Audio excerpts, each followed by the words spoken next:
দর্শক, বাংলাদেশে একটি সরকারি হোমিওপ্যাথিক মেডিকেল কলেজ হাসপাতাল রয়েছে। এটি সম্পর্কে কি আপনার জানা আছে? অনেকেই হয়তো সম্প্রতি এই কলেজটি সম্পর্কে জেনেছেন। সোশ্যাল মিডিয়ায় একটি ভিডিও বেশ ভাইরাল হয়েছে। সেখানে বলা হচ্ছিল আসলে একটি সরকারি হোমিওপ্যাথিক মেডিকেল কলেজ হাসপাতাল ঢাকাতে রয়েছে। অনেকেই হয়তো জানেন না এবং মন্তব্যের ঘরে আমরা দেখেছি অনেকেই মন্তব্য করেছেন আসলেই সরকারি মেডিকেল কলেজ হাসপাতাল রয়েছে কিনা, হোমিওপ্যাথিক চিকিৎসা যেখানে দেওয়া হয়। আমরা আজ সেই মেডিকেল কলেজ হাসপাতালের সামনে রয়েছি, সরকারি হোমিওপ্যাথিক মেডিকেল কলেজ, এবং আমরা আজ এটার মধ্যে প্রবেশ করব এবং জানানোর চেষ্টা করব এখানে কী কী রোগের চিকিৎসা দেওয়া হয়, আদৌ চিকিৎসা এখানে পাওয়া যায় কিনা। দর্শক, আমরা এই মুহূর্তে মেডিকেল কলেজ হাসপাতালের ভেতরে রয়েছে এবং বেশ বড় এরিয়া জুড়ে তাদের কার্যক্রম চলছে এবং অনেকগুলো ভবন আমরা দেখতে পাচ্ছি। আমরা একটু হাসপাতালের ভেতরে যাব এবং কথা বলবো এখানে যারা চিকিৎসা নিতে আসছেন তাদের সাথে। ঘুরতে আসছি একদিন, আইসা তাকায় দেখি যে সরকারি হোমিওপ্যাথিক মেডিকেল কলেজ। পরে ভিতরে ঢুকছি, ঢোকার পরে এক ভাইকে জিজ্ঞাসলাম যে ভাই এখানে কি এটা কি সরকারি? বলছে হ্যাঁ সরকারি, 10 টাকার টিকেটে আপনি সম্পূর্ণ পাবেন, চিকিৎসা পাবেন এবং মেডিসিনও পাবেন ফ্রিতে। হোমিও দিলে হয়তো বা কোনো কিছু কাড়াছেড়া করা লাগে না, গলে যায়। যে আমার টিউমারের জন্য আমি আসছি ডামরা স্টাফ কোয়ার্টার থেকে।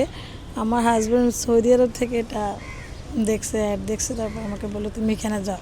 এনাদের কর্ম খুব ভালো, এনারা রুগী খুব যত্ন সহকারে দেখেন এবং রুগীর সেই ইতিহাস নেয় খুব সুন্দরভাবে আর কি, যেটা মানে রুগীর জন্য অর্ধেক আগে ভালো হওয়া আর কি। চিকিৎসাতে এখন মাত্র নিলাম ওষুধ, তারপর বোঝা যাবে। এখানে যারা চিকিৎসা নিতে আসছেন তাদের মধ্যে অনেকে জানতেনই না যে এখানে একটি সরকারি হোমিওপ্যাথিক মেডিকেল কলেজ হাসপাতাল রয়েছে। কেউ এখানে ঘুরতে এসে এই হাসপাতাল সম্পর্কে জানতে পেরেছেন, আবার সম্প্রতি সোশ্যাল মিডিয়ায় ভাইরাল হওয়া ভিডিও দেখেও অনেকে জানতে পেরেছেন এবং চিকিৎসা নিতে আসছেন এই হাসপাতালে। AKS অর্জন করলো গিনেস ওয়ার্ল্ড রেকর্ডস।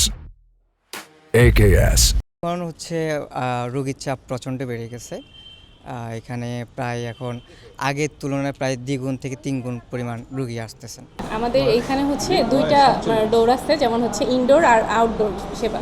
আমরা মূলত এখানে আছে হচ্ছে জরুরি বিভাগে এখন, আর আউটডোরে আছে হচ্ছে জরুরি বিভাগ, মেল ফিমেল আর হচ্ছে চাইল্ড। মানে এখানে সবাইকে মিলাই আর কি মানে সেবা দেওয়া হয় বয়সভিত্তিকভাবে আলাদাভাবে।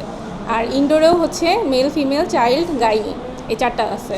রোগভিত্তিকভাবে সব কিছু চিকিৎসা দিয়ে থাকি, যেগুলো হচ্ছে সার্জিক্যাল কেস সেগুলো আমরা অবশ্যই রেফার করে থাকি। আমাদের এখানে MBBS ম্যামরাও থাকেন যারা ইনচার্জ হিসেবে আছেন, তারা আমাদেরকে হেল্প করেন অনেক বেশি ডায়াগনোসিসগুলোর ক্ষেত্রে। গাইনোকোলজিক্যাল যে অন্য যে কেসগুলো আছে সব তো ডেলিভারি ওই রকম না, অনেক সমস্যা আছে gynaecological case, fibroid uterus plus হচ্ছে মানে ক্যান্সার বা হচ্ছে মানে যেগুলো হচ্ছে ফার্স্ট স্টেজে থাকে আর কি, আর হচ্ছে বিভিন্ন ওভারিয়ান সিস্ট ওইগুলোর ক্ষেত্রে হচ্ছে আমরা ট্রিটমেন্ট দিয়ে থাকি। ডেলিভারির ক্ষেত্রে এটাও এখনও হয় নাই, সেটা আমি এখনও বলতে পারতেছি না। আমরা ট্রিটমেন্ট দেওয়ার পরে একটা পর্যায়ে যদি আমরা বুঝতে পারি যে এটা কোনো সার্জিক্যাল কেস হতে পারে কিংবা আরও বেশি দীর্ঘমেয়াদী হয়ে যাচ্ছে আমার ট্রিটমেন্টটা, তাহলে আমরা অনেক সময় রিলিজ করে দেই। বিভিন্ন সময় আমরা আমাদের এখান থেকে সুস্থ করে তারপরে দিতে পারি। আমাদের এখানে চিকিৎসা নিতে আসলে আমাদের কিছু যে ইনভেস্টিগেশনগুলি, যেমন এক্সরে, সিবিসি, ইউরিন আরএমই, তারপরে অ্যালার্জিক যেটা IgE, এই ধরনের বিভিন্ন ধরনের টেস্টগুলি আমাদের এখানেই করা যায়, এই ব্যবস্থাটা আমাদের এখানে আছে। আমাদের কলেজটা সারা বাংলাদেশে একমাত্র সরকারি হোমিওপ্যাথিক মেডিকেল কলেজ যেটাকে বলি। এখানে কিন্তু সরকারি অন্যান্য হাসপাতালের মতো ঔষধ বিতরণী শাখাও রয়েছে। আমার পেছনে দেখছেন এখানে যারা চিকিৎসা নিতে আসেন তাদেরকে বিনামূল্যে ঔষধ দেওয়া হয়। দর্শক, এই হোমিওপ্যাথিক মেডিকেল কলেজ হাসপাতালে কিন্তু ভর্তি হয়েও চিকিৎসা নেওয়ার ব্যবস্থা রয়েছে। এখানে 100 বেডের ব্যবস্থা রয়েছে এবং আমরা দেখছি অনেক রোগী এখানে ভর্তি রয়েছে। আমরা একটু কথা বলবো, আসলে আপনি এখানে কি রোগ নিয়ে ভর্তি হয়েছে? আমার অনেক দিন থেকে লিভারের সমস্যা, তারপরে জ্বর ছাড়ে না, প্রতিদিনই জ্বর আসে। অন্যান্য চিকিৎসা নিচ্ছি অ্যালোপ্যাথিক, কিন্তু কোনো কাজে আসে নাই। হোমিওপ্যাথিক আরও আগে এখান থেকে ওষুধ নিয়ে গেছিলাম, মোটামুটি কাজ হয়েছিল। এখন আমার হোমিওপ্যাথিক চিকিৎসাটা আমার কাছে ভালো লাগে, এর প্রতি আমার আস্থা আছে, যার জন্য আমি শেরপুর থেকে এখানে আজকে ভর্তি হলাম। বিগত কয়েকদিনের যে হিসাব রয়েছে সেটি যদি আমরা বলি, সর্বশেষ আজকের হিসাবে 1100-রও বেশি রোগী বহির্বিভাগে চিকিৎসা নিয়েছে। তো সব মিলিয়ে এখানে কিন্তু রোগীরা আসছেন এবং চিকিৎসা গ্রহণ করছেন।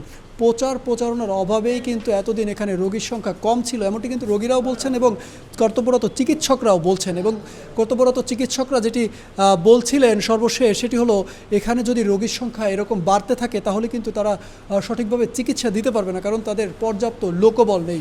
এই লোকবল সংকট কাটিয়ে উঠতে কিন্তু তারা সরকারের কাছে এই বিষয়টি সরকারের দৃষ্টি দেওয়ার জন্য কিন্তু তারা বলছিলেন। সাকিব হাওলাদার, RTV, ঢাকা।